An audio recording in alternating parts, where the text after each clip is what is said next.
markets are quivering as fears of a U.S. China trade war ebb and flow. Thus far, they've mostly been focused on tariffs that President Donald Trump wants to impose on a range of Chinese goods, and China's threats to retaliate. But investors may be overlooking a bigger risk in this dispute. It's true that duties on U.S. imports would hurt. Hands are already wringing in farm country, but there's a limit to how much pain they can really inflict. The persistent worry that China will dump its mammoth holdings of treasury bills is probably unfounded as well. The risks for U.S. firms already operating in China, however, could be significant. Here Beijing can stab at the soft underbelly of a wide range of American companies, from Apple Inc. to General Motors Co. to Starbucks Corp. Although these companies have well-established brands, sizable businesses, and strong connections to Chinese consumers, they could still face serious harm if Beijing wants to turn up the heat on Trump. In some cases, such as automobiles, these companies have been effectively forced to produce locally by China's trade policies. In others, the nature of the business makes it necessary to be close to Chinese consumers. Whatever the reason, tariffs will have a minimal impact on many of these U.S. operations. GM offers a good example. It has imported a mere 150 Camaros from the U.S. into China this year. The rest of the cars it and its partners have sold, more than 986,000 in the first quarter alone, were manufactured on the ground. If China really wanted to pressure a company like GM, it would have to resort to methods other than import barriers. What might that look like? For one thing, bureaucrats wield tremendous control over the life and death of companies in China. Holding up the dizzying array of permits and licenses required of businesses would be one way to slow the expansion of American competitors in the Chinese market. A more powerful and potentially devastating weapon would be a boycott of U.S.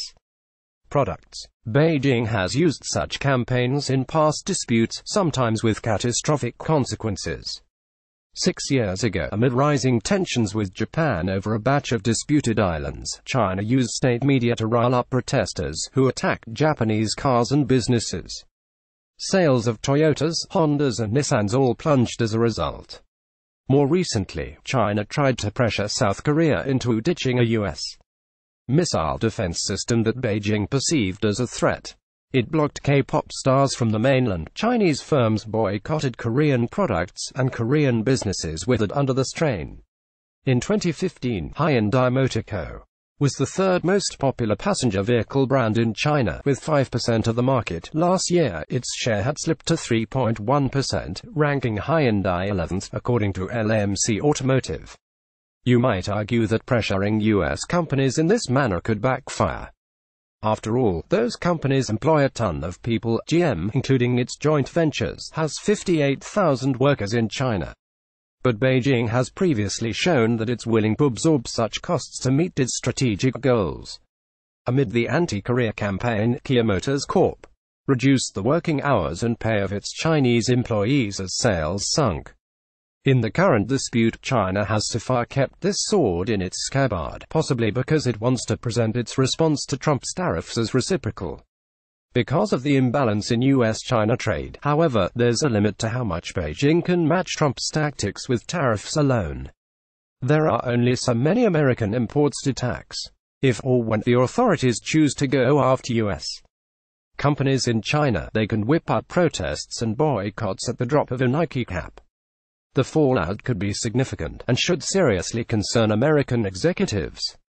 Imagine what would happen to GM if its sales in China, which represent more than 40% of its total, fell in similar proportion to Toyota's in 2012. Or if Starbucks, which is opening a new store in China every 15 hours, saw its coffee shops ransacked by protesters. Let's hope things won't degenerate to that point. But in their apparent naivete, Trump and his advisors have stumbled into a wrestling match with an authoritarian state capable of rallying far more public support for its positions than Trump could in a divided, democratic America. That's what investors should really worry about.